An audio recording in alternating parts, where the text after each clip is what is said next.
So we'll continue from where we stopped yesterday. We were talking about IAM, Identity and Access Management.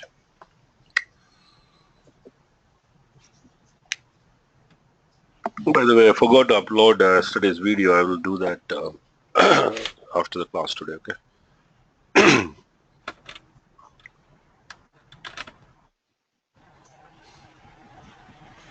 All right, so we talked about identity and access management. You know what that IAM user link is. You know what the speciality of that is. You can change that. You can create users.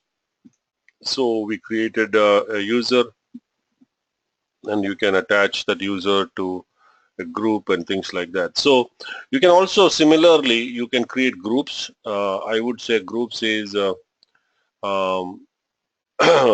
the thing is, so Venkat, you know, that video you cannot download. That is because there is a slash on the end of it. You remove that slash, it should work. Anyway, I will be sending that video once again today. I don't know how I put that slash. I will send that link once again to all of you, okay? So a couple of people I just wanted to talk about the payment side. Elton, what about your payment, man? Coyote actually informed me his payment will be coming in a day. Elton and one more person, Domata Pratyusha, he's here in the class.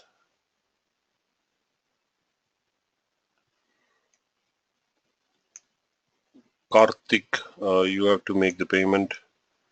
Who is Domata? What is his name? Pratyush. Is Pratyush here?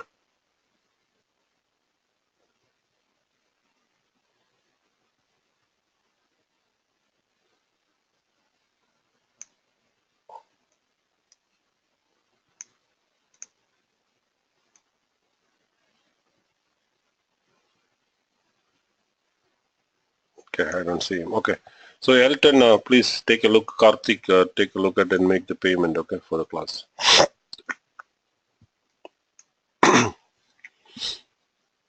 Okay, so coming to the groups, groups, you can create groups. There is nothing much rocket science there. You can create groups and then you can put people into the groups.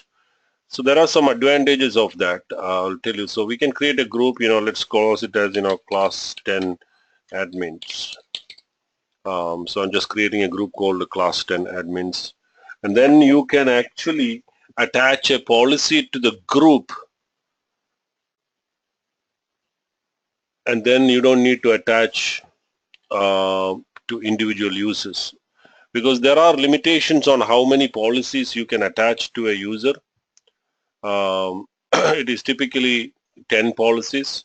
So if you attach to a group, a user can be part of multiple groups and things like that. So it's always better to create a group and then give them access. So there is an administrator access policy is there. This policy gives you complete access, pretty much same as root access. The only thing this administrator access will not give you is a billing access. So if you want to give billing, then you need to give a billing policy is there. You need to attach that. So I just created a group, and every group we have a ARN or a Amazon resource name. Every group will have that ARN also. So you create that group. So now you created a group called class 10 admins, and now you can come here. You can see that the policy is attached. It is a managed policy, a policy that is attached here. So you can see the policy right here. It is just a simple policy, it is giving action star resource star. That means everything in Amazon console, you have a complete action. You can do everything. So that is what it is, an administrator policy. It's very simple, and that it is. So you can come here and you can attach, add users into the group if you want. You can add the users into the group, and then the users will get that policy. So if you go here now and look at Cherian or user 1, you can see that they have this user 1 correctly have a AWS Manage Policy from the group, and he has a direct policy also. Okay. So a managed policy and an inline policy, the difference is there are two types of policies I told you. One is called managed policy and another one is inline policy. Managed policy is something, same policy you can attach it to multiple users or multiple groups. An inline policy is a policy that you create custom for a user and only that particular user, only that particular group will have that policy. You cannot give that policy to multiple users. So that's the difference between an inline policy and a managed policy. So you can create groups. The groups, as you said, the groups will have the permissions and things like that. You can just create the user. You can add and remove users and things like that. So users and groups is that is what it is. So basically, you can create a user and configure it. So for example, we talked about yesterday this user, security credential. If you come here, this user, we created him as a console user. So he can actually log in through the console. You can see you can attach an MFA for it. I think everybody know what an MFA is, correct? I would recommend using MFA for this user also. So if you want to activate MFA, you can activate MFA. I believe everybody know MFA. Do you think you want me to talk about MFA one more time or not? I think everybody know MFA. We did that for our root account, correct? Yes or no? Or do you want me to talk about that? Myself, yes. Okay, so it is the same thing. MFA device. You just do that. You should use Authy or Google Authenticator. You come here and then you will scan this thing and then enter your thing and you can make this MFA enabled. Okay. I would say you definitely do that for your IAM user accounts also. So once you enter your username and password, and it is going to ask you for that. There's also a certificate option is there. I never use that. I think you can use some certificates also. But look here, this particular user, he do not have an access key. Now, this user actually don't need an access key to log into console, but if he wants to use AWS command line interface, or he wants to use some APIs, or if he wants to use some software to connect to AWS for some of the operation, then he need to have a access key. So you can always create an access key for a user for temporary purpose, or you can leave it. So you just create an access key. So you can see that it will come as normally it will come as a CSV file. Remember, this secret key will be shown only one time. Once you close this, it is gone. You will not be able to see that. So this is that secret key. This is the entire secret key. This is the main thing you need to do.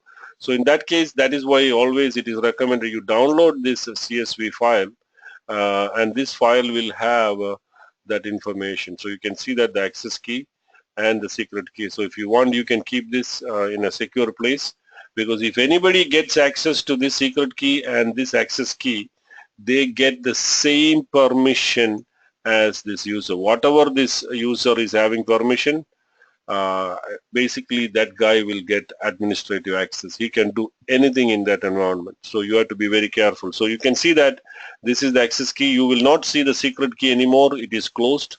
So you can see that that key is active. So if you want to use that to log into command line, or you want to use it for S3 Explorer, or you want to run some APIs, you should use, you don't use the username called Cherian or anything. You will be using the access key and the secret key. And the secret key is actually on the downloaded file. Now, this is I have a question. Yeah. Just a question. I mean, nothing. Now, for this, to keep these keys secure, is there an option like a vault or something? Does Amazon have that kind of an option?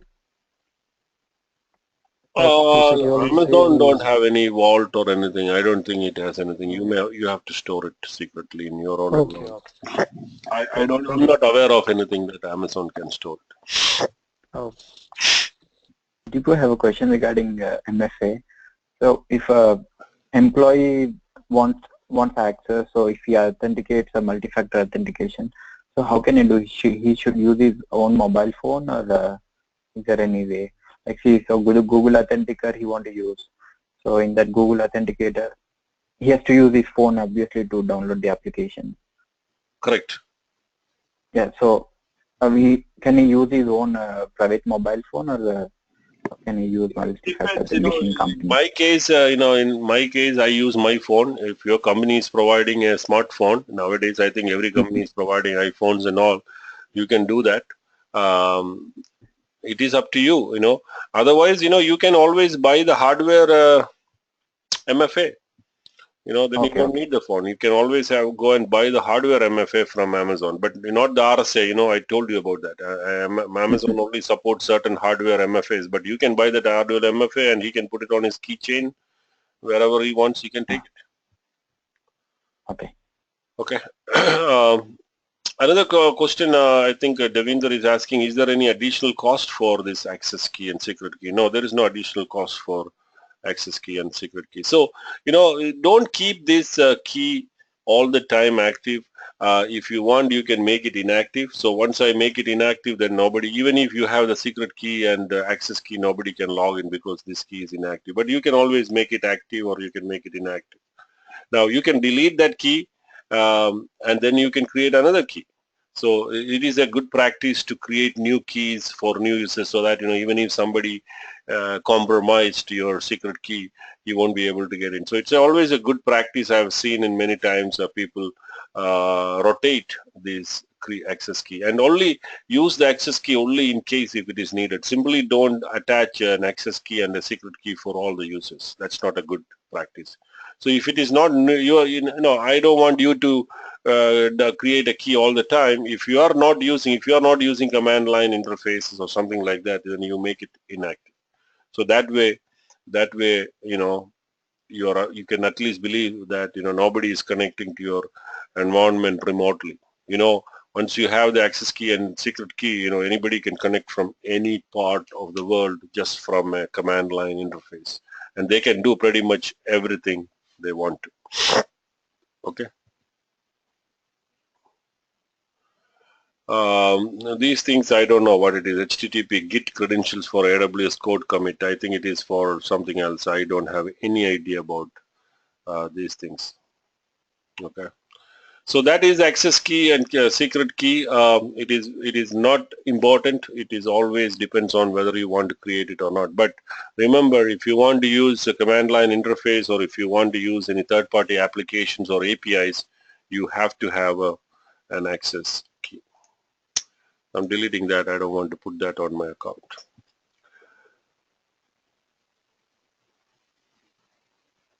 So the next thing I wanted to talk about, I'm skipping roles. We will talk about roles when we get on to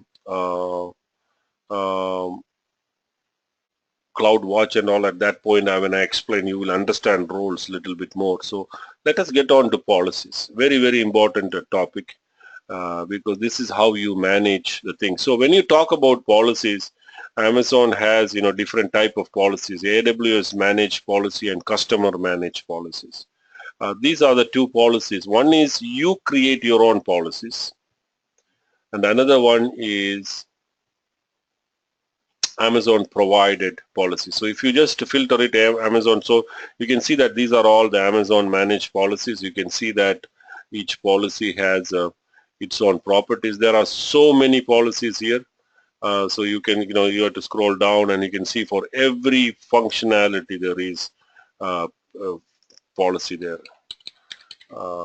See, even for billing, there is a policy here. So if you look at the actual policy, you can see that, you know, AWS portal, billing, usage, payment methods, view budget, and modify budget. So this is what I said. The administrator policy do not give this access. So if you want a IAM user to have billing as well as full administrator, you may want to give him this billing policy also.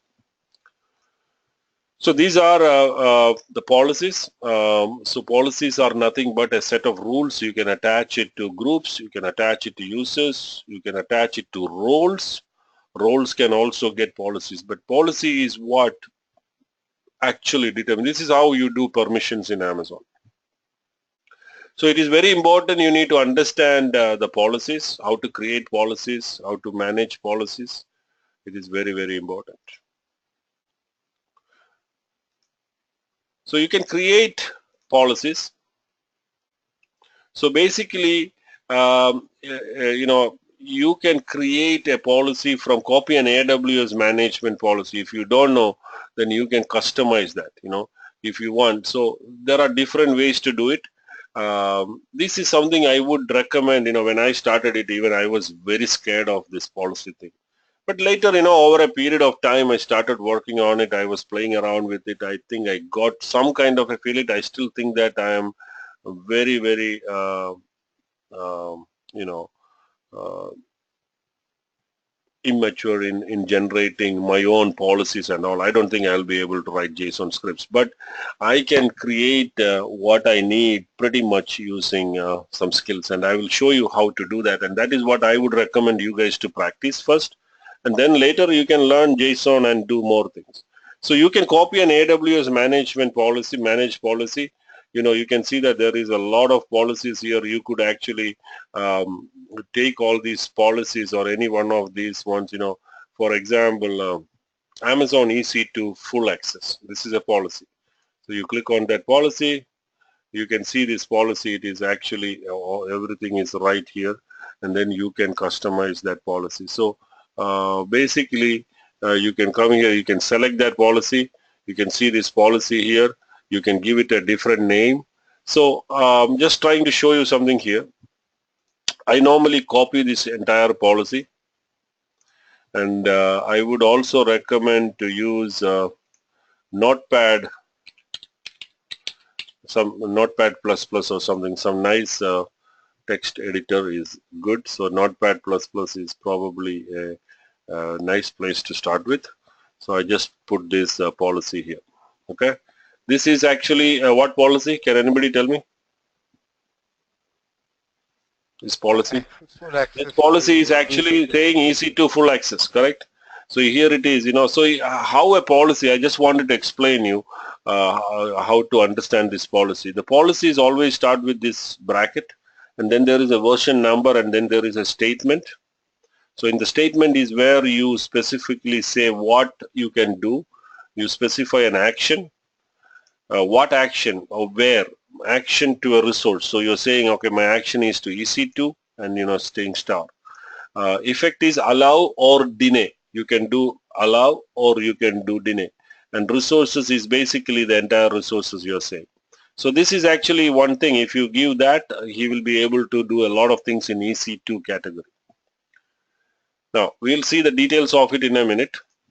Effect here, another again, another effect, is doing about elastic load balancing, CloudWatch, auto scaling. So if you really don't want, okay, I don't want this particular user I'm creating a policy with EC2 full access but without auto scaling. How do I do that? It is very simple. So you come here, delete that line, and then take that comma out. That's it, I think. Select Control C. Let's call it as class 10 EC2 full EC2 dash custom policy. You can give it a description for it. This is a custom policy for EC2 created in class 10, and then I am going to come here. I am going to delete entire thing, and I am going to put my statement. This is what I did. I just removed that thing. Always when you put a policy, you validate it. Now if you validate it, it says the policy is valid. Now you don't need to do that. There is a lot of if you go to google.com and you type JSON validator, There will be a lot of JSON validators will be there because JSON has some format and all. It needs to be validated. So there is so many products. So you can just put your thing here and then process it. It will tell you, okay, it's a valid JSON. So they will check all the syntax and things like that and make sure that. So always make sure before you do something your JSON script is valid. Otherwise, it's not going to work. So this is a valid statement now. No, where is it? I closed it. Okay, here it is. So we actually validate it and then you create a policy. So now I created a policy and let's go and look at our policy now. Customer Manage Policy. What is the policy name we created? EC2 class 10. This is the policy, correct? So this is the policy that we created. Is it attached to any entities? No. I'm going to attach it to the user 1. Okay. And attach the policy. So now user 1 is having this policy. Now there's one more thing I wanted to talk about policy is you can have up to 5 versions of policies. This is the first version. So if you want to make some changes to this policy, you can always do that and then it will become the next version. So let me show you. So right now this policy is there. I'm going to this policy. I'm going to edit this policy. I'm just going to make a small change here. I want to take out elastic load balancing also for this, or I'm going to say this one deny.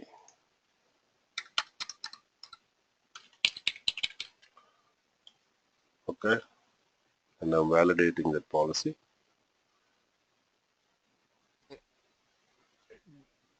DENY. Yep.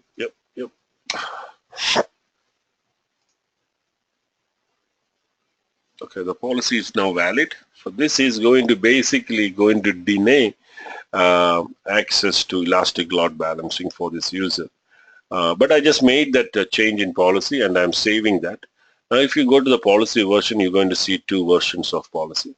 Always the latest one will become your default policy. So if you click on this, you will see the deny one. If you want to do here, you will see the actual policy. Now if you want to make this as a default, you can always make that as a default, or you can make this as a default. So either way you can do that. Okay, you can have only up to 5 versions of policies. If you have the 5th one, then you have to delete one of your version. It won't go automatically. It will not allow you to make any changes. You have to delete one of the policy to make space for your next policy.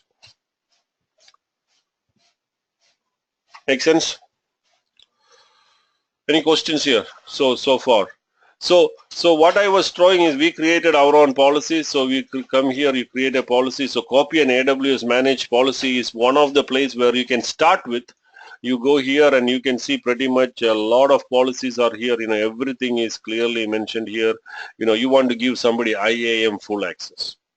So if you look at that policy, this is going to give IAM full access. I don't know whether you can really do too many customization here, but you can always use copy an AWS management policy and then you can name it your way. So that the good thing is it is no more a sealed policy. AWS managed policies, you cannot make any changes. It is as it is. But once you make a policy out of the AWS managed policy, you have the right to change it, and we just did that, correct? And then you can attach those policy to the users. Now I don't like to do things like that. I normally use this something called as policy generator, and this is something that I like, and this is how I do my policies. So I'll show you how to do that. So I want to create a user. Let's create a user called class 10 user.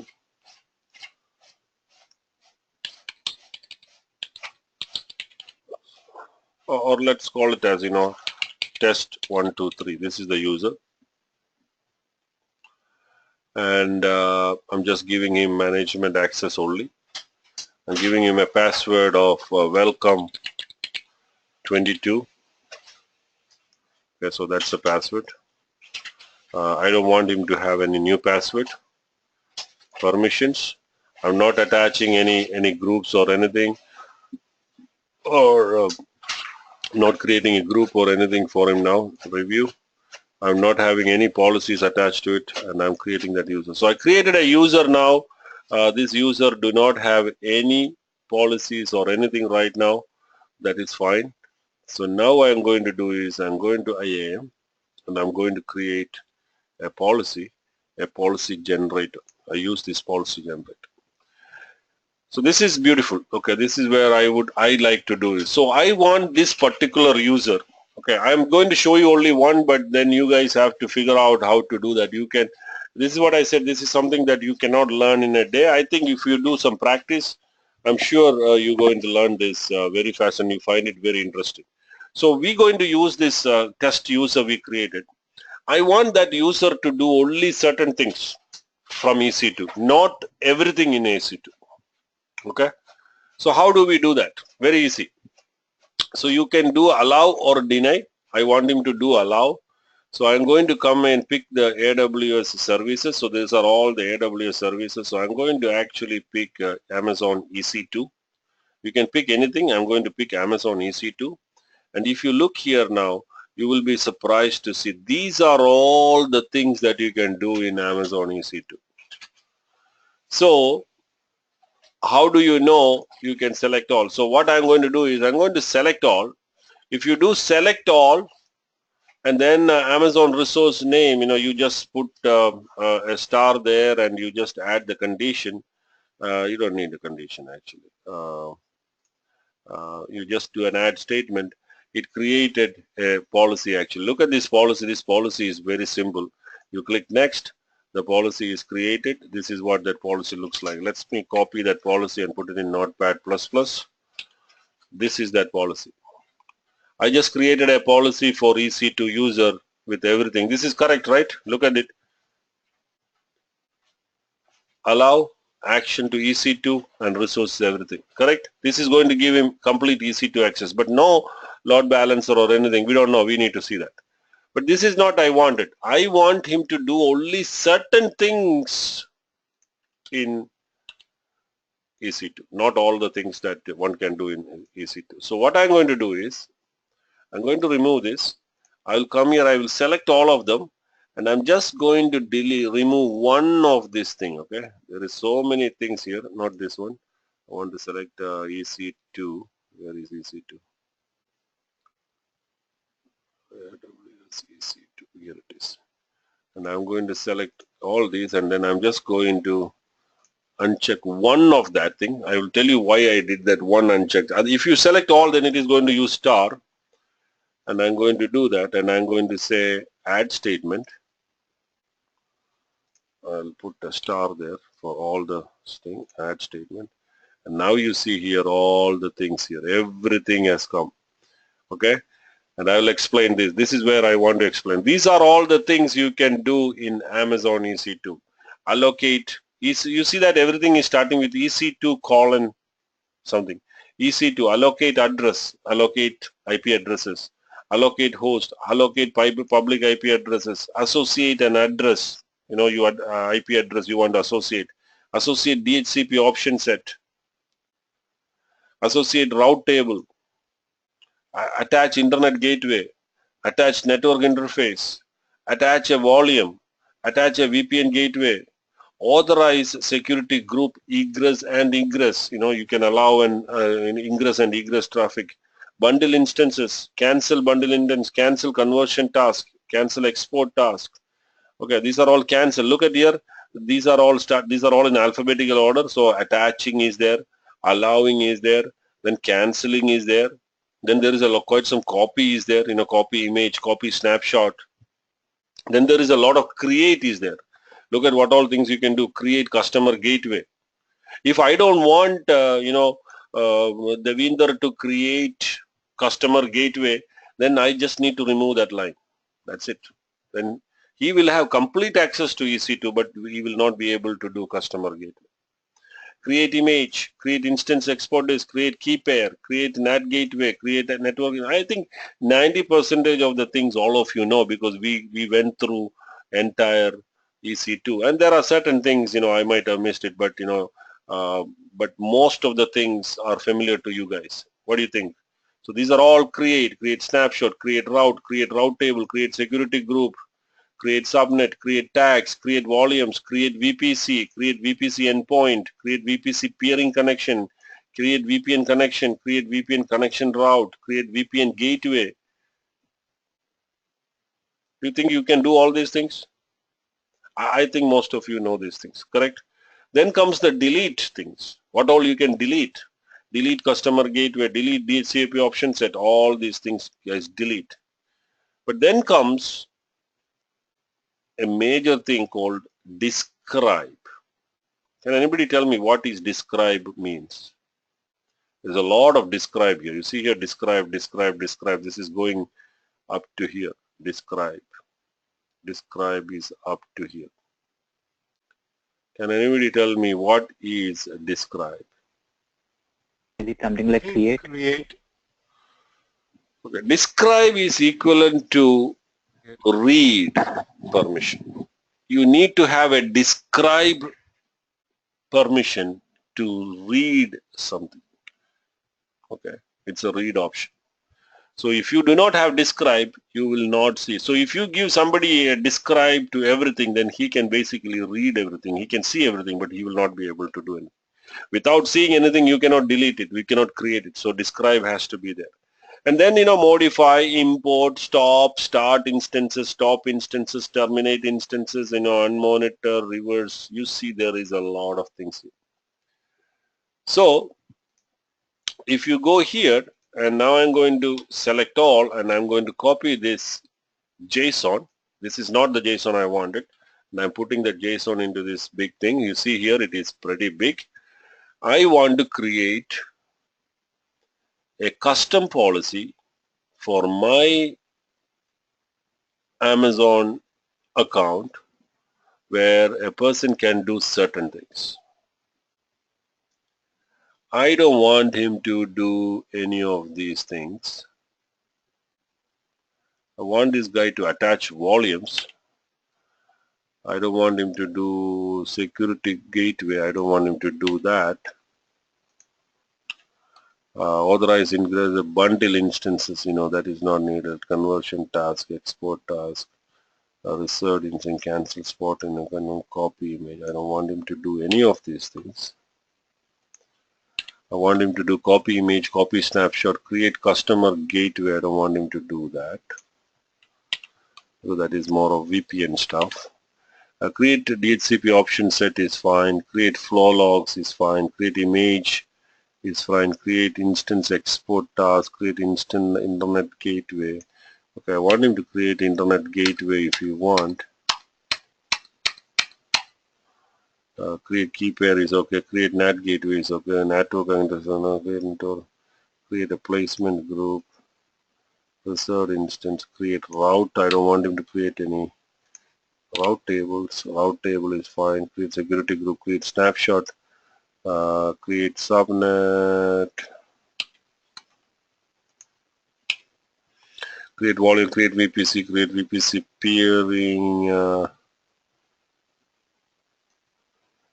Okay, I'm just going to do delete route. I'm just doing all these things. I'm not going to giving any delete rights. And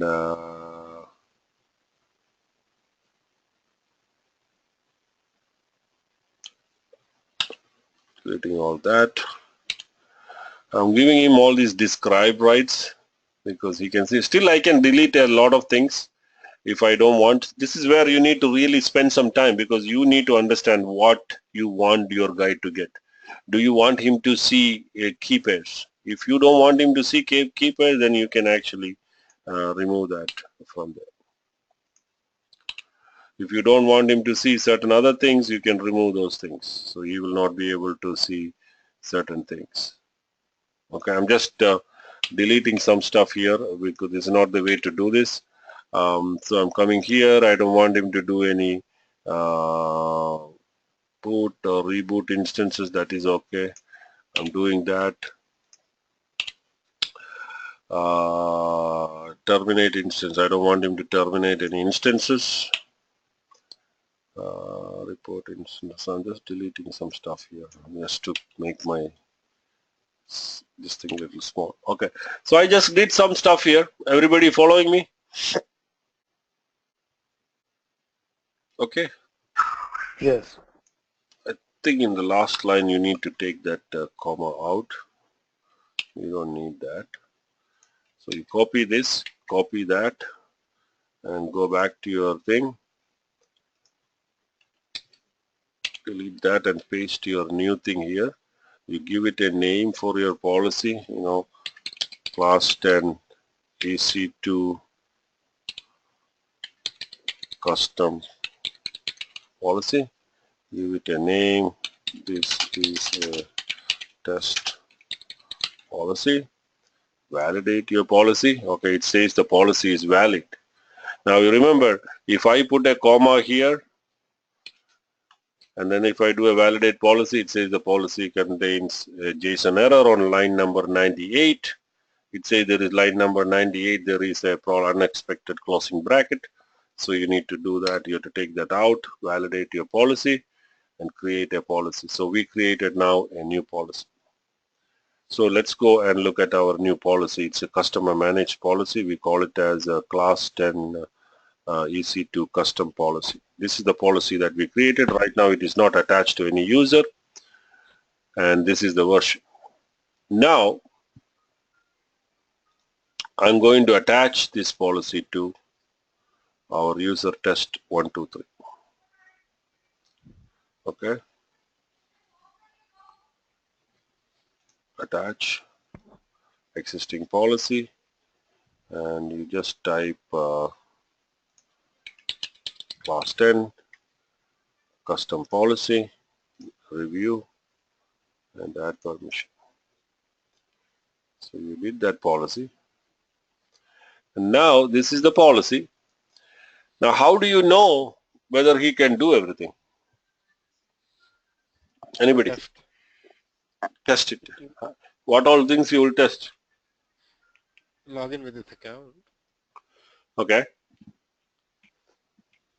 So you have to understand this is Amazon environment. Any mistake you do from your end could maybe have a disaster, right? If something, if you are not, if you don't want that guy to do something, you are busy, you just did, okay, he can do all these things, authorized security groups, he can do, but can he delete a VPC? Is there an option called delete VPC? Okay, detach volume, detach VPN gateway is there. Describe VPC is there, but I don't think he has a delete VPC option is not there. That's good. But accidentally it can be there, and if he delete something, okay, it's a problem. So how do you do this? Or test this is Amazon has a great way of doing that, and they have something called a simulate policy. That is awesome, right? So you can actually simulate this policy here. So this is your policy on your left hand side, and you just mode existing policy. You select I think existing policy, so I think you don't need any user or something. You select a service. Okay, so this is basically billing. I'm just going to select the billing policy. Billing itself has many subcategories. You can modify billing account, modify payment methods. I'm going to select all of that. These are all the billing stuff, and let us see what this policy can do that. Okay, and then you can say run simulation. What does it says? So I can confidently say that whoever is having this policy will not have any access to AWS billing. Make sense? So you can clear that results. So you don't need to log in and test for all the things like Kashif said, it is not possible. There are so many things, and Amazon is adding daily new things. So if you are a Amazon administrator and you want to create policies, this is exactly what you need to do. Now, believe me, don't think this is something you can do it in 1 hour, 2 hours. Take your time, test it, make sure, because a mistake from your side can be, the result of that can be very bad. So I would say pay some real attention, test it out, and then if you want, you can log in as a user and test also a few things if you want to double check. So I'm going to do that. AWS billing is not the thing I wanted to test. I wanted to see whether he will have what all things he can do in S3. Let's see whether he has access to S3. S3 has a lot of things. You can see that. Look at these things. If once you learn command line and all, you will be surprised. These are all commands. Get object tagging. These are all commands. Basically, you can write in command line and AWS CLI, and you can do that. But we learned as S3 we created. But look at these are many things you can do that. Get bucket permission back object ID. You can see the bucket listing. So there are so many things you can do. Put object, get object. These are all things that we do in command line. You don't see. I mean, in graphical you will see that.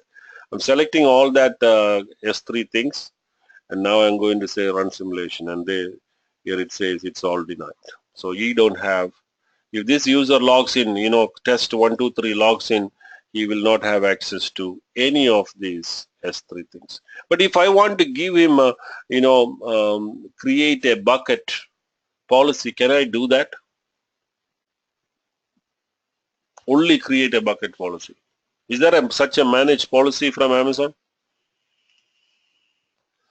So you can do that same thing like I did. You just select the S3 full access, and then you go there and delete everything and just put only create bucket. You will be able to create that. Anyway, I'm going to delete that. Now, what we really wanted to test was we wanted to test EC2.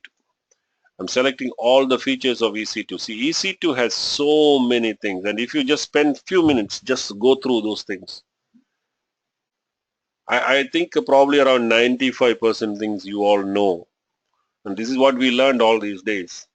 Associate route table, attach volume, create DHCP options, create internet gateway, create network access control, create route, create VPC.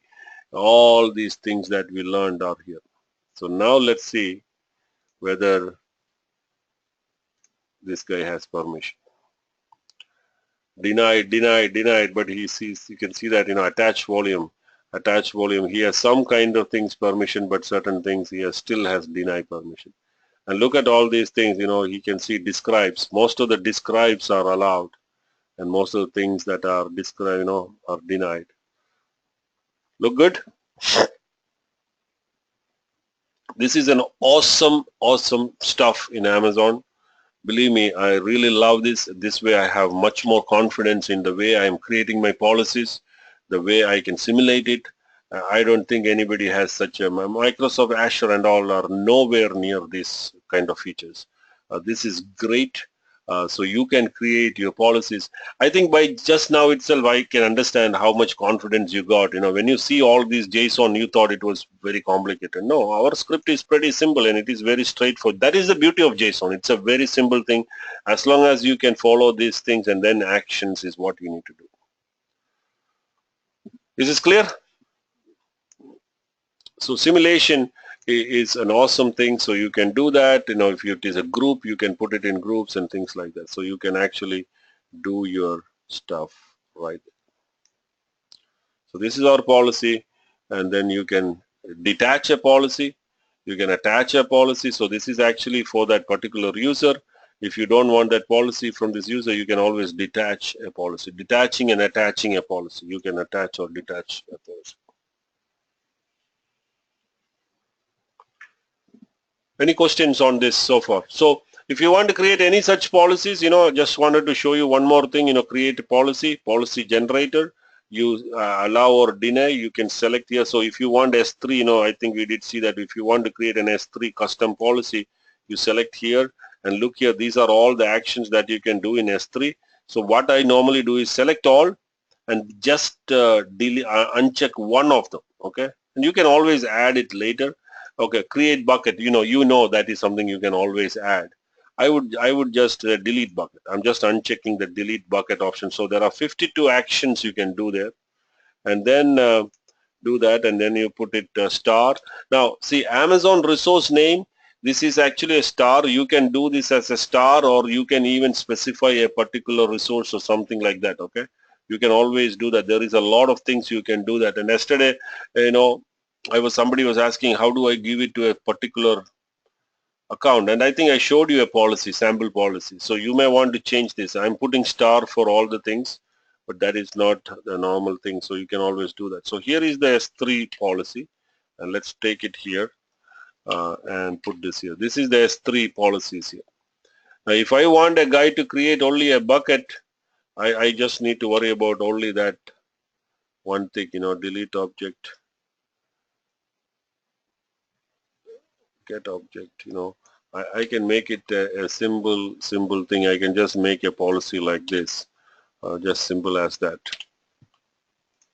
This guy can only do this much. You following me? So you can create your own policy, and this is actually for S3. You say that everything is specified. So here I am not saying S3 star. You can do that means everything, but here exclusively I'm saying S3 dot, EC2 dot. So you specify your resource and then the action on it. Okay? So you can create policies, give it a name. This policy this is the default thing. You can give any name you want. Always give it a description with your date, name, and who created it and things like that, so that you know what it is. And also validate the policy, and also create multiple versions. You can have up to 5 versions of policies. How many policy we can assign to a user? That is about 10 policies. So if you click on a user and you go and attach a policy, add permissions, attach an existing policy. Where is that? It was mentioned somewhere here. Add permission. I think it's 5, 10. That is a thing. We can just Google it. Okay, that's fine. Yeah, I think it's 10. I think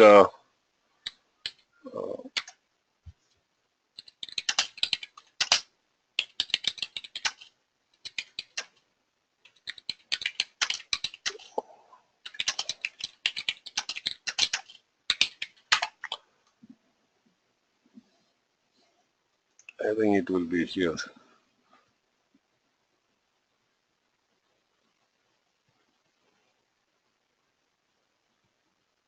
See, policies that you create and manage and that are embedded directly into a single user group or a role is called inline policy. That is only to that one user or something. Okay. AWS Manage. So I would definitely recommend you guys to read these policies, for your exam purpose. You definitely need to read and understand what is managed policies, what is inline policy. Managed policy itself is actually, there are 2 types of managed policies. One is AWS managed policies. They are closed policies. You cannot make any changes. And then customer managed policies, the policies that you create. They are called managed policies, and then inline policies. You can have a customer managed policy attached as an inline policy also. So here is the thing, and then there is, they are showing all the permissions. I don't want to use, this is all simple things you understand. If a user belongs to multiple groups, he will get access to all of them. Okay. Deny will not take, if you have a policy on one policy says deny and another policy says allow, he will get allow. Okay. So customer managed policies, there are so many examples here about that. Choosing between managed policies, you may want to go through those things, but I'm just trying to see versioning for managed policies. You can have multiple versions, you can have up to 5 versions. Just looking at version limits, it is here,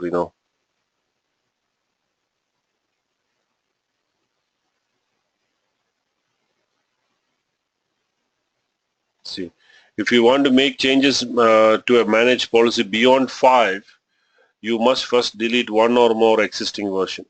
You can delete any version. You have to delete one of them to make space for another one. I'm just trying to see whether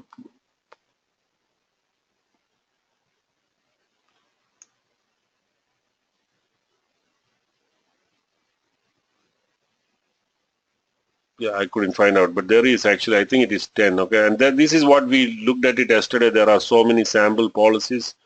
Yeah, it's 10. Deepu. I'm sorry? I could see it. It's 10. I've seen it. Where is it? I'll send you that link. Oh, okay, that's fine. Yeah, I think it I is sent you 10. the That is link. the thing. So if you have 10 policies and you want to attach 11 policies, what do you do? You have 11 Detach policies to one. attach. Huh? Delete one. No, that is not going to work. Combine the 2 policies into one. Okay, that is a very good idea. You can actually combine. This is where your art will come into picture. Okay, you can definitely combine. It's just simply JSON. You saw that there was a policy where it gives access to EC2, access to load balancer, access to CloudWatch, and access to auto scaling. Correct? Actually speaking, they are all 3-4 different policies, but they combined all of them together, isn't it? You saw that, right? We had that first policy where you combined all of them. So you can actually combine multiple policies into one single policy, which is probably the best way to do it, or use groups. You create multiple groups and attach policies to those groups and then put the user into that group. Then it's not a problem. You can have 10 or 15 policies the user is getting from 2 different groups. That is also a problem. Okay? Okay, thank you. So I wanted to tell you one thing. Policies are very, very important, and I would definitely recommend you guys to spend a couple of days reading and understanding what is IAM. You see here, this itself is a pretty big topic. From an exam perspective, they might ask quite a lot of questions from here. So there is a lot to read. Just don't watch my video. I know there is a practice of students do, oh, I'll watch your video. If you watch my video 200 times, guys, you're not going to learn. It's only thing is you have to read. And that is what is IT is all about. If you don't read, if you don't keep on reading, you're going to be outdated. So my strong recommendation is watch my video maybe one time. And those who are attending my class, I don't think you need to even watch my video. If you try to watch my video and by heart what I am talking or what I'm doing, then you're never going to learn. You have to come out of that and start learning. All I can do is give you ideas and things how to do it, and then you go from there. There is a lot of things because if you ask me questions, I may be able to answer certain things because I might have read this multiple times. So the only way is by reading only you can answer that. Simply by watching my video, you won't be able to answer it. I'm only giving you a portion of the whole topic. So keep that in mind. So don't simply say, okay, yeah, this thing. So, and also, you may want to read that course material that I gave that covers a lot of things, and pretty much the questions are going to come from that. Okay. All right, let's go back. So that is IAM policies. And now, what's the time? 10:57. Okay. The next topic I wanted to talk about is, let's cut this for a minute and then let's go to this account settings quickly and then finish it off. Account settings this is also very important aspect of your Amazon setting. This is where you can specify, how complex your password policy is. Very, very important. Password policy is what that makes your password strong. By default, Amazon's maximum password length is 6 characters. Many companies nowadays use 12 characters or at least 8 characters. You want to put it 8 characters. You want at least one uppercase. You want at least one lowercase. You want one number. You want, special characters is not there at least. Enable password expiration. You can say, okay, password should expire after 60 days. Prevent password reuse. Do you want somebody to reuse the password at least for 5 times? I don't want him to use it. Password expiration. Once the password is expired, do you want them to reset, or you want them to automatically reset, or you want to do that?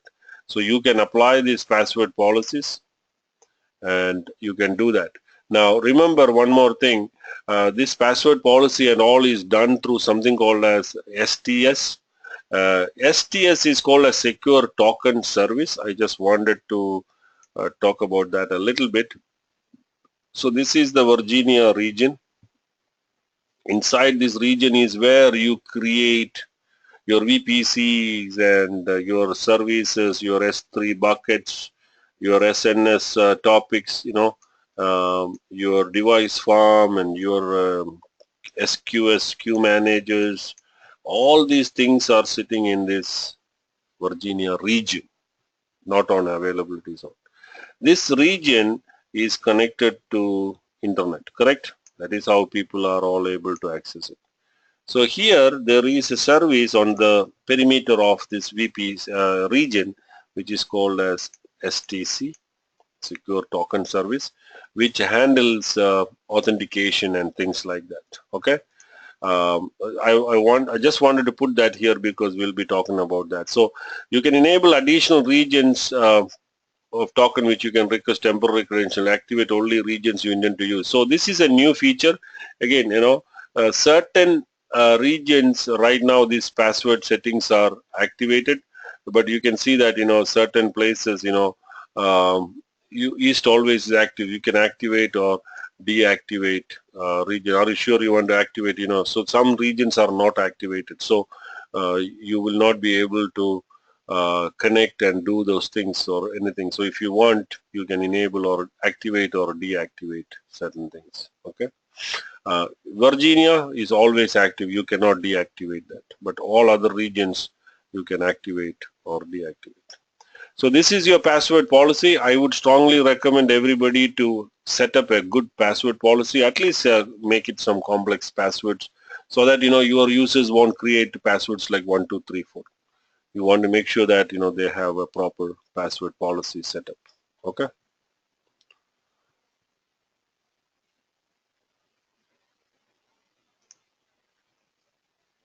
Credential report is something you can just download all the report from the thing, so there's nothing here.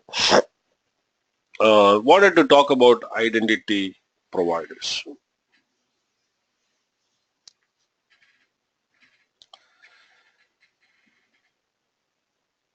Identity providers.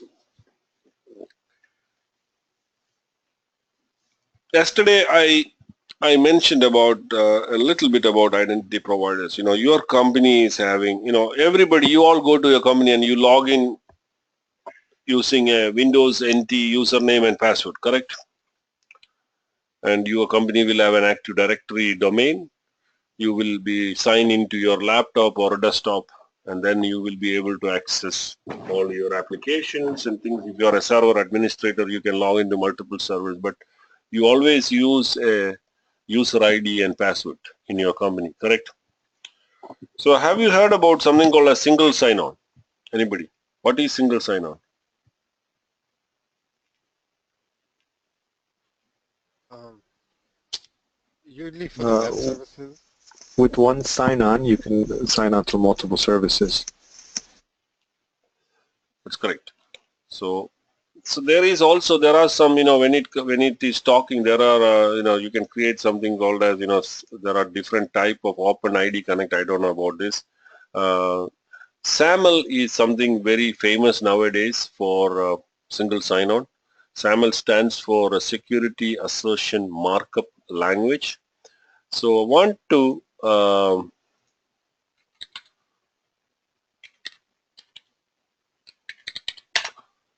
all of you to do something. SAML.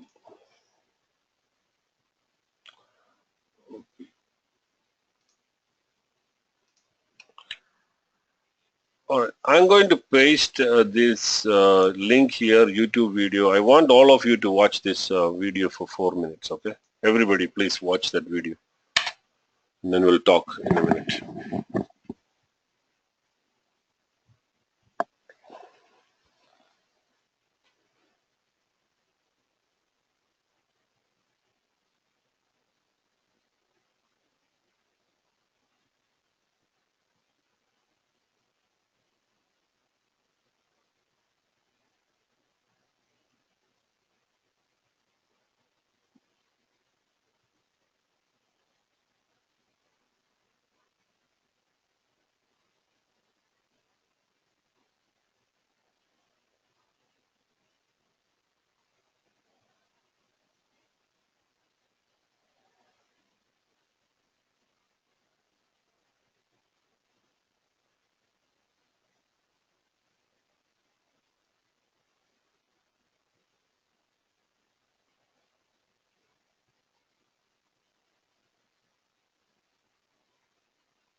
Okay, I hope some of you might have heard that video.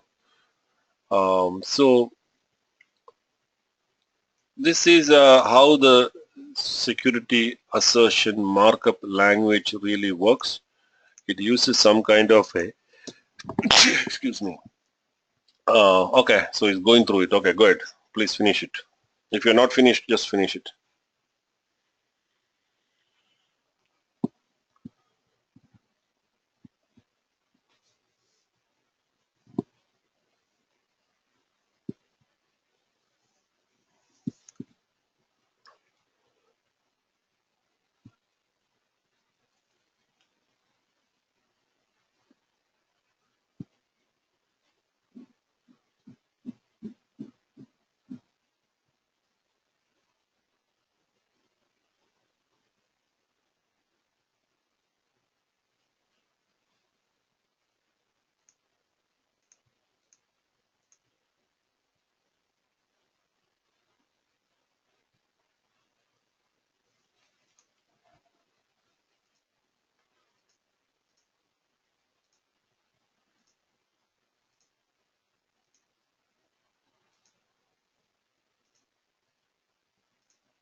Okay, guys. So you can see this picture here, and I think you might have went through it. So when we talk about SAML, security assertion markup language, this is what most of the identity providers nowadays use. So when we talk about SAML and all, there are two major things. Okay, I'm giving you a top idea. I mean, a high-level overview here. There are multiple videos here. You should probably watch this video, Introduction to SAML. This is from a company called Centrify. This is a 1 hour video, very well explaining. This guy is an expert in SAML. He's explaining how really SAML works. So if you want to really get into architecture of these things and you want to talk to your identity management teams and all, you may want to have some good understanding about how SAML works and things like that. So there are so many videos about SAML, but at least this half an hour video from this guy, and this will give you a quick introduction. So when we talk about SAML, there is basically two things. One is called as IDP, Identity Provider, and SP, Service Provider. It is all about communication between IDP and service provider.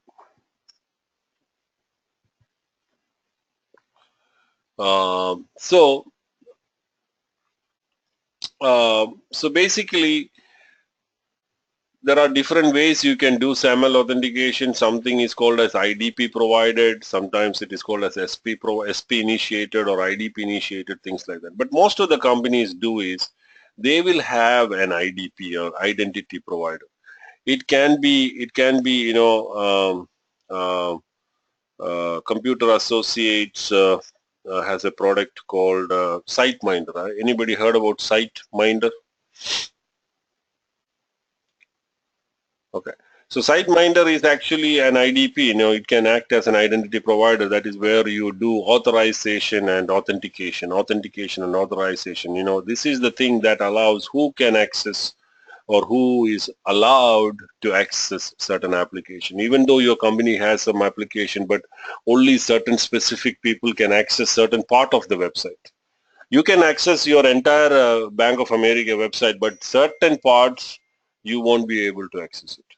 If you want to access that, you need to pass another set of credentials. So you can do more web-based application protection and things like that using SiteMinder. Similar to SiteMinder, Microsoft has a product called Active Directory Federation Service. It is again not a new feature. It has been there in the industry for some time, 3-4 years. Microsoft Federation Services, ADFS, is a great solution. So what it does is basically when you want to set up a SAML authentication or a single sign-on, that the whole purpose of this is for single sign-on. A whole setup is under single sign-on. You have a user, who logged into your company. He came in the morning, he logged in, and he got authenticated by your Active Directory, and he started working, he's checking his emails, and then he wants to go to Amazon. You don't want to create user accounts for that. So for example, companies are all moving. I just want to show you, wanted to show you something. So this is a company. Let's say this is a company. This company is using Amazon for some of the cloud services. This company is using Azure for some of their other services. This company is using a Workday for their HR things. This company is using Salesforce for some of their other cloud things.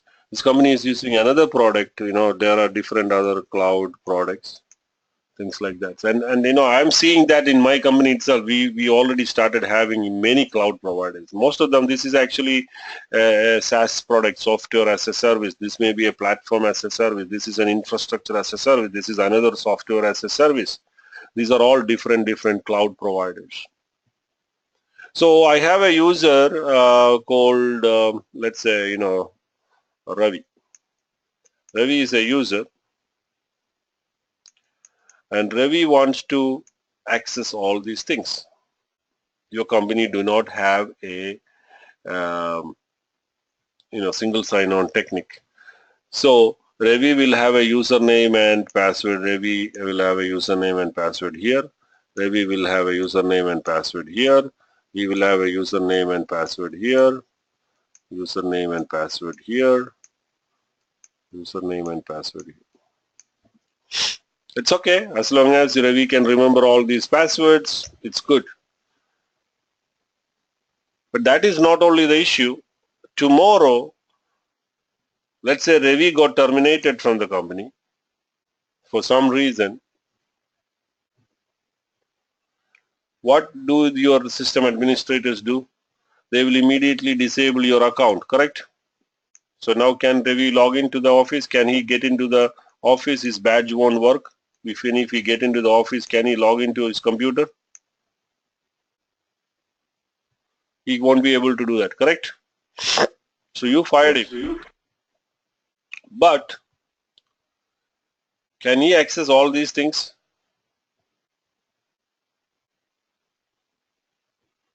I don't think he can. He will be able to access it because these are all individual username and password. So if you, Abhishek, if you are an Amazon or a cloud administrator in your company, when he get terminated, you have to go here and disable him or delete him, and delete him. And you might, you are busy, you might have got a phone call in between, you forgot to do this. This guy with a revenge, he went back to the home and he is going to try here. Okay, he tried, it's not working. But he will be able to get in here and he can do some damage. I mean, what I'm trying to explain from here is having these many, this is just a beginning. Your company tomorrow going to have a 200 different cloud providers and services and things like that. And or even now itself, you just remember, you have Google Drive, you have Apple iPhone, Apple accounts, you have Dropbox, you have Amazon account, you have Azure account. Even a single individual is now having so many things. I don't know what all other services you guys have, many cloud-based things. So as an individual and you manage, it's fine. But when you're in a company and I gave you access to all these things, and if I fired you, this is a problem. You understand the issue, right? It is a big issue. So this is not that something we want to do. What we want to do is your company will have Active Directory. Okay, this is your Active Directory.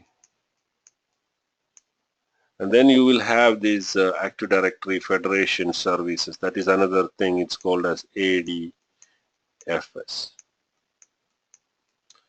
And ADFS is also the nothing but the IDP,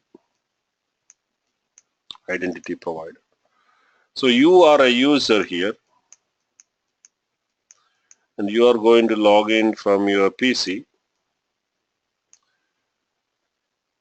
You enter your username and password, and you logged in, and then you're going to click on a link called aws.amazon.com. So this is AWS,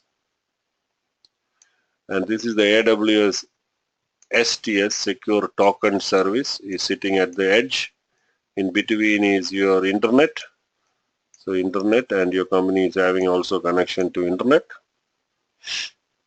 This is your VPC, and all the things are here. So now he is clicking on aws.amazon.com.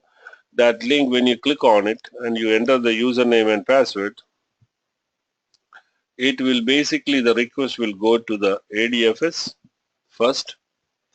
The ADFS will say, okay, hey, I see your username and password. I don't know who you are. Let me check with Active Directory first.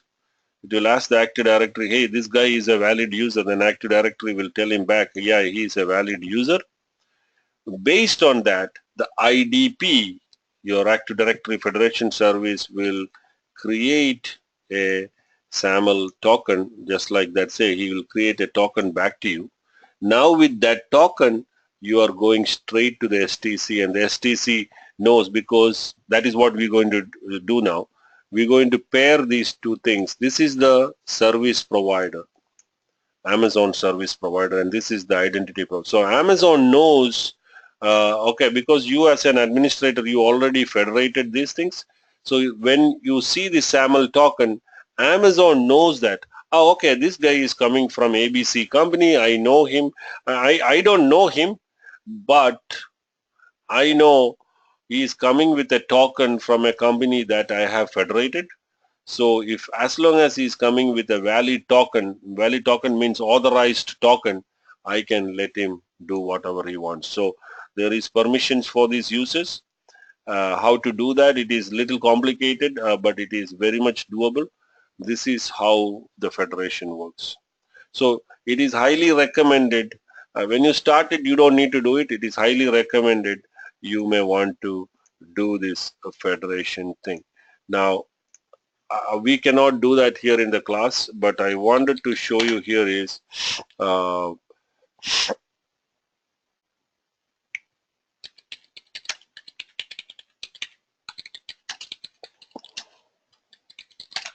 there is an awesome, outstanding blog. Believe me, I use this whole blog. This is a huge blog to set up the federation in my company. It took me a couple of days, but I was able to make it work. I had some tough time working with support and all, but I was able to do this completely almost a year back. So this is how that thing working. See here, the user is sitting here. This is Amazon STS. You can see that the service provider Amazon STS is here. So the user is logging in, user going to a URL for accessing Amazon. It goes to the ADFS.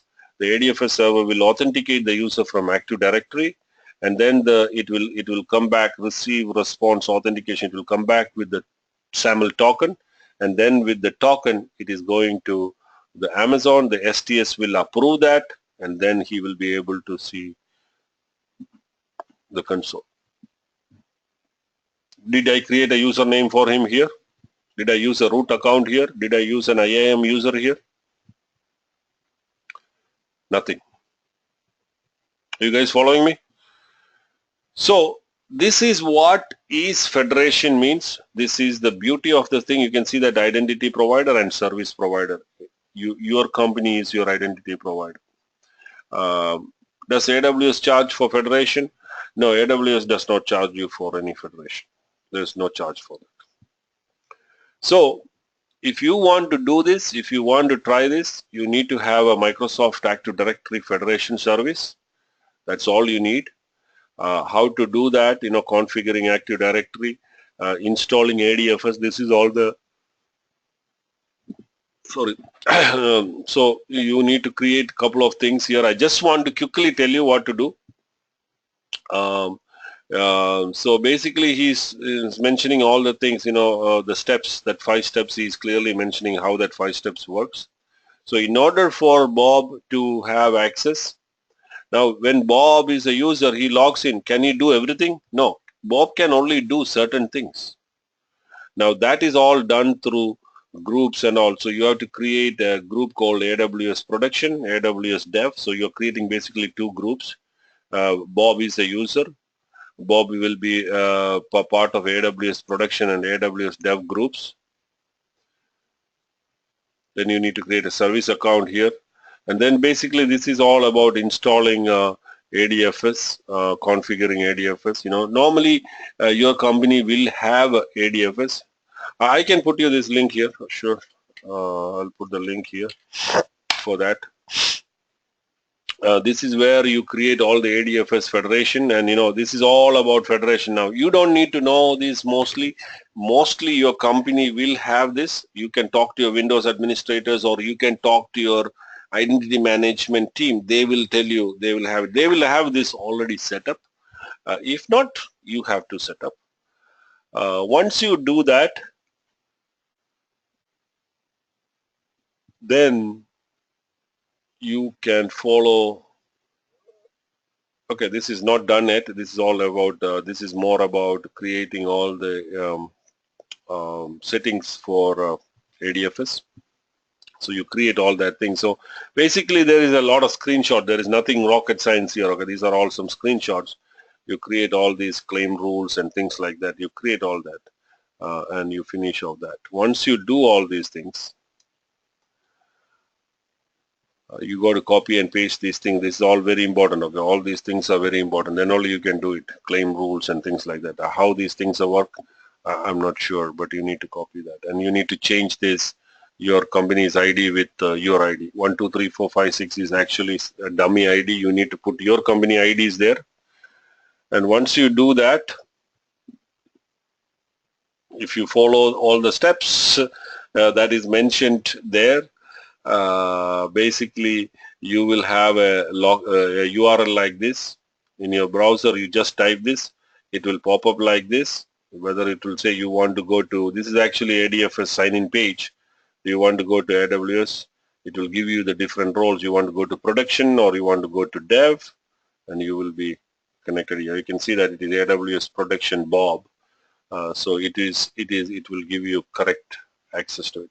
He has made some addendum to it. If your company is having multiple roles, for example, I have a user who can have multiple roles. He can do administration and he can do read-only, and he also has some other things. So if you want, you can have multiple roles assigned to a user and give that thing, you can do that. So this is a very clearly step-by-step everything. If you really follow this, I think anybody can set this up. Initially you may have, but there are certain things you need to be very, very careful about it. You need to create 2 roles we will learn roles later in Amazon. You have to create a role called AWS Production, and we have to create an ADFS dev. Now this name can be changed, but you need to create 2 roles. And the same name, you need to create 2 Active Directory groups here, AWS Production and AWS Dev. See, remember, these are Active Directory groups, whereas what I showed you here in the bottom is actually you're creating Active Directory roles. Okay, so this is the area with roles you need to create. So you need to create both those things, and basically that is how you link. So the role, ADFS Production is a role. I told you you can attach policies to a role. So the policy that is attached to this role is what determines actually what you can do.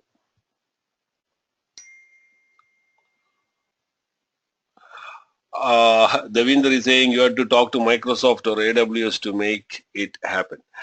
Yes, the thing is, we tried to, our company's identity provider was actually SiteMinder. So we wanted to make this federation using SiteMinder. That was our first attempt.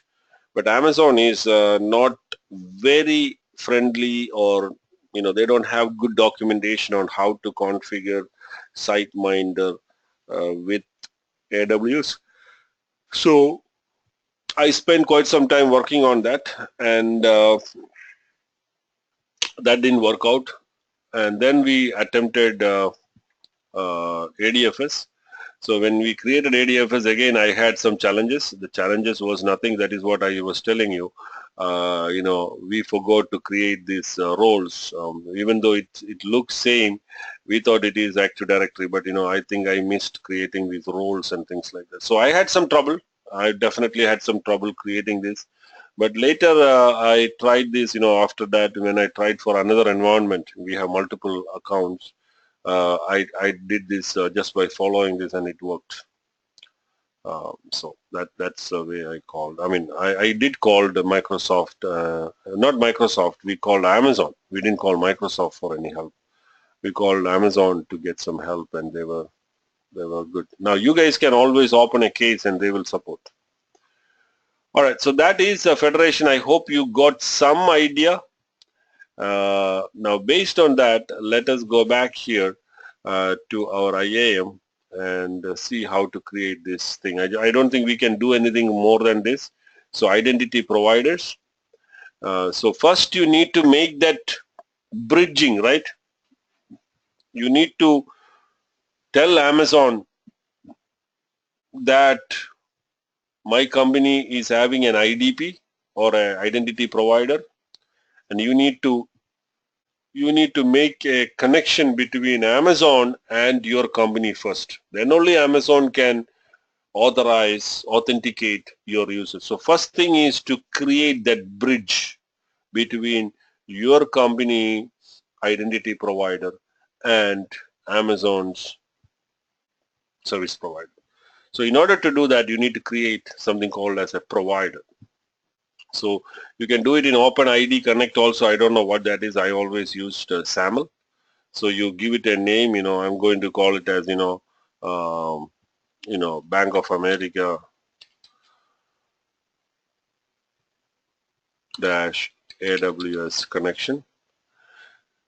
Now, here is the thing. You cannot do that now.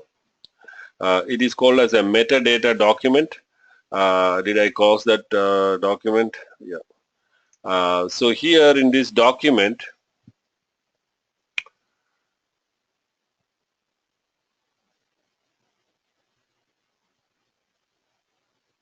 there is a metadata exam. Once you create this ADFS federation, this will create a metadata file, an XML file. I think there will be a sample ADFS metadata URL, metadata.xml. So it will look like this, okay? This file, this is a file that you can generate from, see how do I export a metadata from ADFS. So this is actually the URL. Once you have your ADFS setup, okay, remember this, you won't get this file just like that. When your ADFS, when your IDP is ready, or if it is already there, you go to this URL, your server name, whatever is your ADFS server name, / federation metadata 2007-6 federation metadata.xml, you will be able to download an XML file. Are you guys following me? So you need that file which has all the unique information about this, will have all the information about your IDP. So you need to provide that information to Amazon to make that bridge. Okay. Now, unfortunately, I don't have a file. So these are all. This is how that file looks like. This is an exact copy of a metadata.xml file from some company. So that company's name, what SAML they are using. SAML, there are different versions. SAML 2.0 is what everybody uses now. So you can see that the metadata XML file. So you need this file to be downloaded and keep it ready. Once you have that file ready,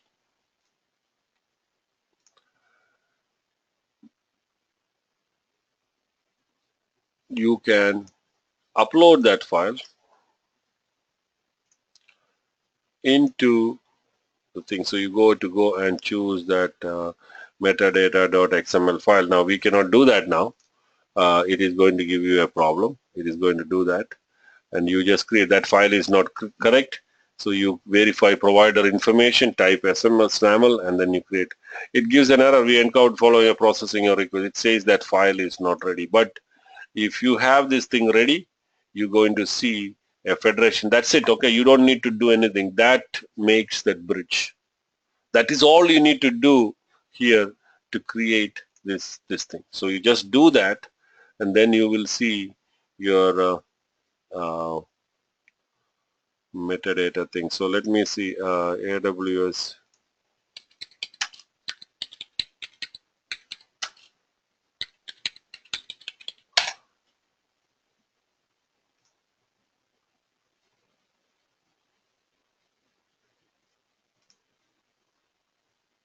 Yeah, so here you create that provider. I'm just trying to see if I can show you how it looks like in once you create it. See, here it is. So once you create that provider, my provider, you just create SAML, it will come up here. So that's all you need to do. Then there is nothing you need to do in Amazon. Only thing is you just make sure that your identity provider and the SAML works. Okay. So if you really want to do that, you need to go through this whole thing, guys. You need to set up like this, and once you do that, basically it works. So here in this one, the only thing they are not showing is how to create the identity provider, and that is what we actually learn now. To create an identity provider, you go here, you create a provider, select your SAML or thing, give it a name, any name can be given, and then you provide your metadata.xml file from your IDP, and then pick that file, and then you create, it will give a provider. Verify the following provider, click finish to create. So it will create a provider there. That's it. Now once you create that provider, okay, once you create that provider, there is a link to download a configuration from that provider. You need that to put it on your IDP, because you need to tell your IDP that, okay, I am authorizing Amazon. So it is just like a handshake between both the parties. Okay. So it is a handshake between both the parties. So just like you gave the metadata.xml from your IDP, you generated that metadata XML file and you gave it to Amazon to create that provider. And once the provider is created, you can generate an XML file from there, and then you can actually put that into here. So that way it will be bridged. Then it will be authenticated. Okay. I mean, I don't think it will be asked for any exams or anything, but it is a very important topic. How do you do federation? And you understand the seriousness of that. Initially when you start, or if you have only one account, it doesn't matter. But when you are working for a company and you are managing the company's infrastructure, it is very, very important to have identity providers, and you configure that.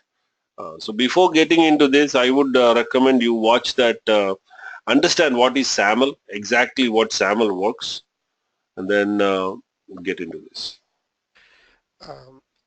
Again, so can I install one of the server at home and then do that? Is possible? Sure. Okay. Sure, you should be That's the able rule, to. right? You should be able to do that. You don't need anything. You can just do that through internet. It is not doing through VPN or anything. You have to have an Active Directory. I'm sure you will have it. And then you create ADFS. And then ADFS is nothing but a role in Windows 2012. So just put the ADFS role, Active Directory Federation Service role, and then follow that blog. Okay, good. Thank you. Yeah. Now there are multiple blogs there. Okay, so this is one of the best thing, but there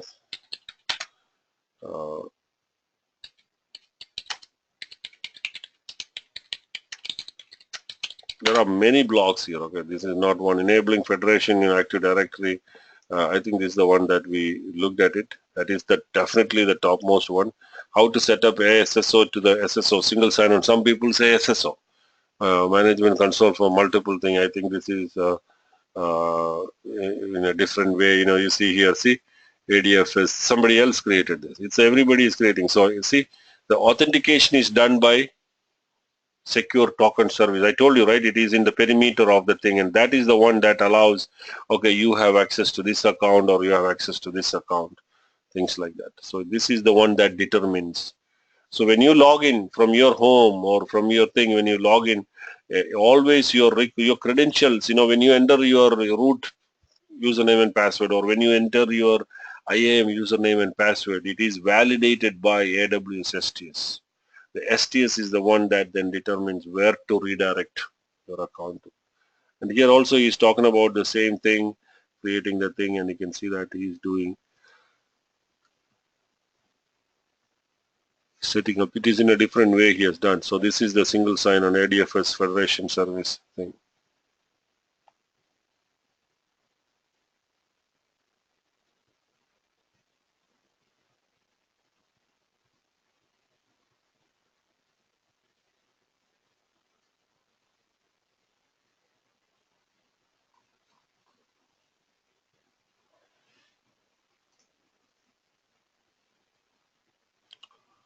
So take a look at these things, guys, okay? And we'll stop here. We'll continue tomorrow with another topic. I have to decide what I'll talk. So, but this is very important, IAM, and go through all these things, okay? So I think we'll stop here. Any other questions, anybody?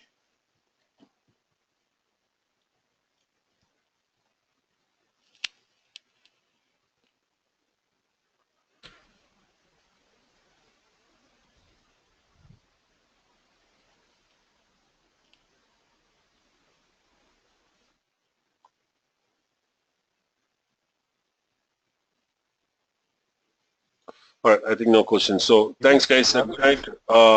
Yeah.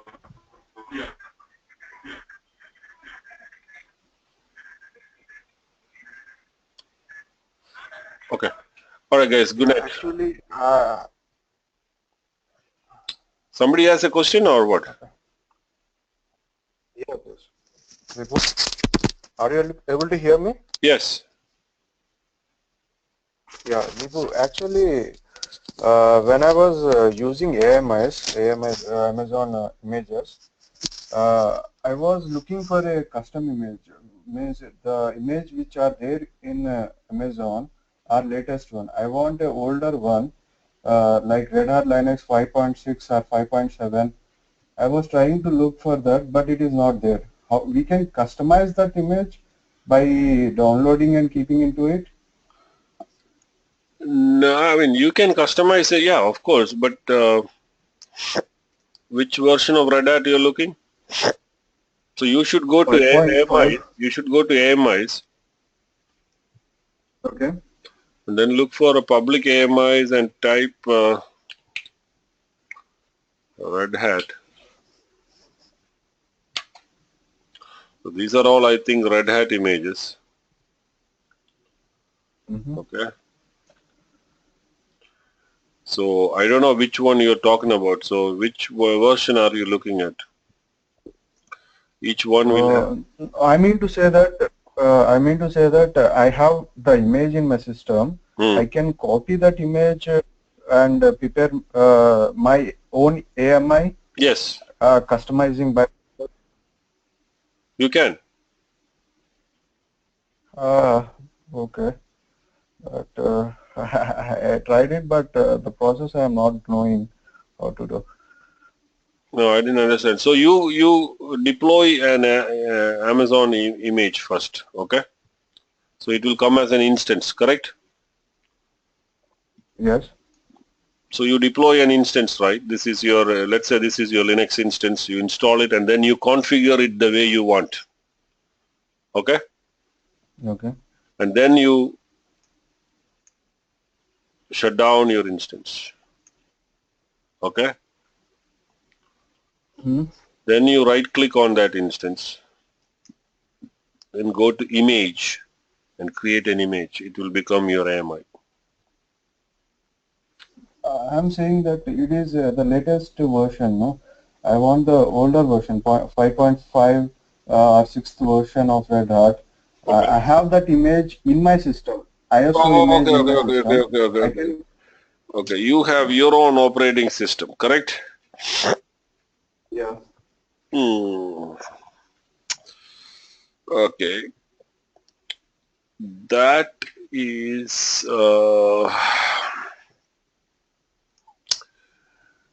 it a VM? It's a ISO file, not a Yeah, VM. yes, no file. You cannot And also one more question. do that way, but Uh, if you can go here, what is this? All this they changed the look and feel again. Okay, you logged in as user.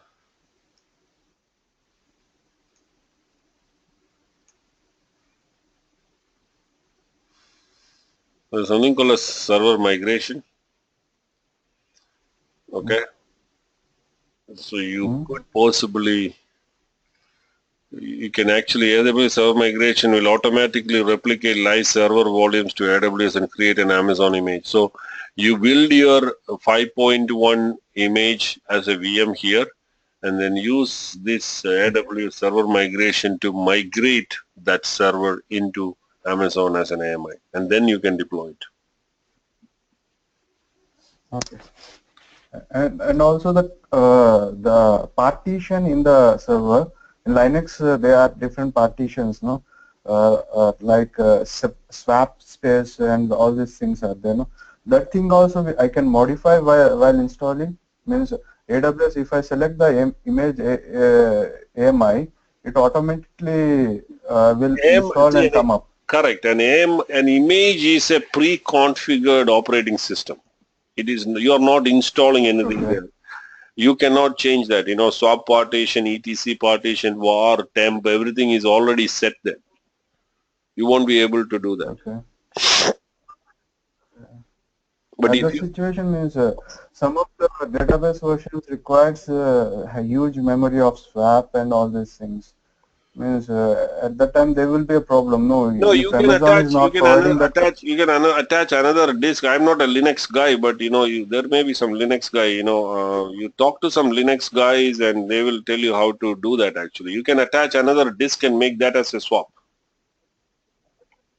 Okay. A swap is nothing but virtual memory. That is what a swap is, right? Virtual memory, right?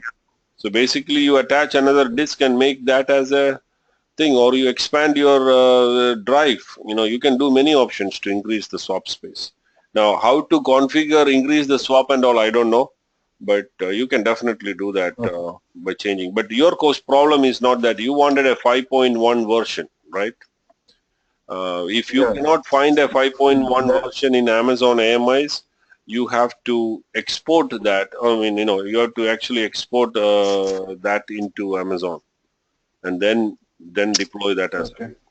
well. And for that you need to use this server migration thing. I never use this. This is for small companies. I think they provided this option where you can migrate your servers into Amazon. Okay. Okay. Thank you, Riku. Yeah. Let me know if you need more help. I can probably put you with Sharath and maybe he can help you with some Linux questions. Okay. Okay. Thank you. All right. Sorry, I have quick question. I put that question there in the chat room.